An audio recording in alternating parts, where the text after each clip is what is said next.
Available exclusively for the PS4 in the West, Godzilla is an enhanced re-release of the 2014 Japan-only title of the same name, promising urban destruction and kaiju-on-kaiju fighting action that fans of the film franchise have waited on since 2007's Godzilla Unleashed.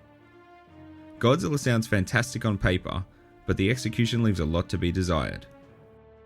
The first thing most players will notice is the poor level of visual fidelity everywhere but the kaiju themselves, which look consistent with their film counterparts.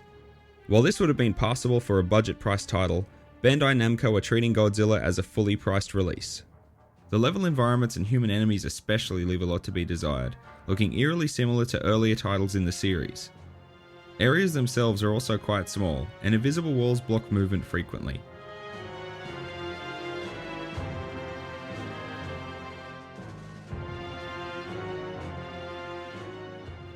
Despite the many options on the title screen, the amount of actual gameplay variety is severely limited. God of Destruction is a single player mode, and the place players will want to spend most of their time.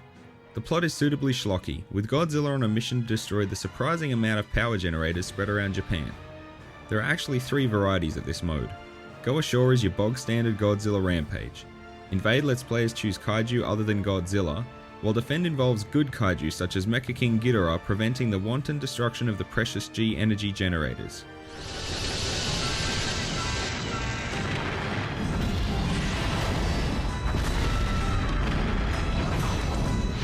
Anchorus has been weakened.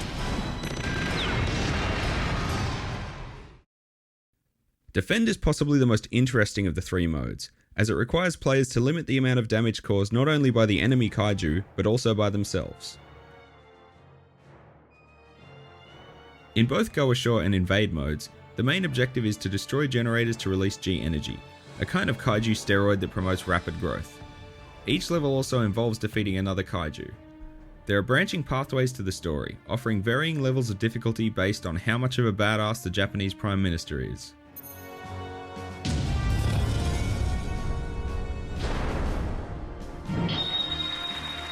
Our target is a fellow inhabitant of Earth. Compassion is key. These branches also supply different invading kaiju, encouraging multiple playthroughs in order to unlock every character.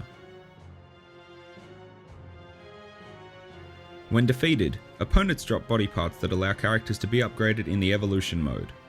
The first few runs through the story modes can be a bit difficult, as you won't have the parts necessary to upgrade any characters, and on the harder branches there's a good chance you'll come up against kaiju larger than yourself.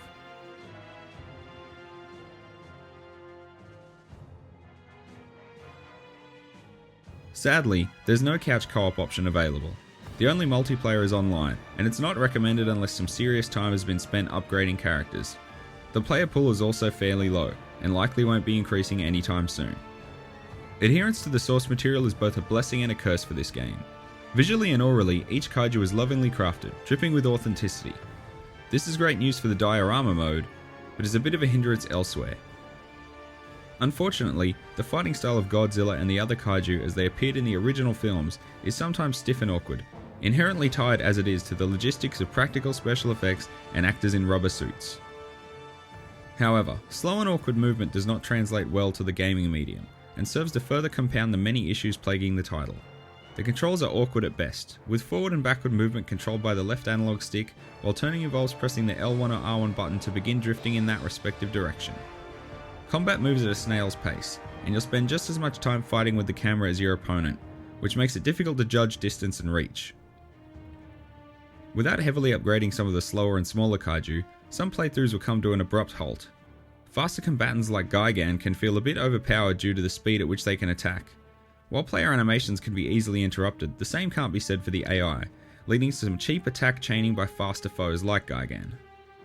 The repetitive nature of the gameplay combined with the tedium of the combat system makes for a drawn-out slog of an experience. Unless you happen to be the most hardcore of kaiju fans, it's difficult to recommend Godzilla as a full-price purchase. For those with only a passing interest in the title, here's my advice. Run! It's Godzilla!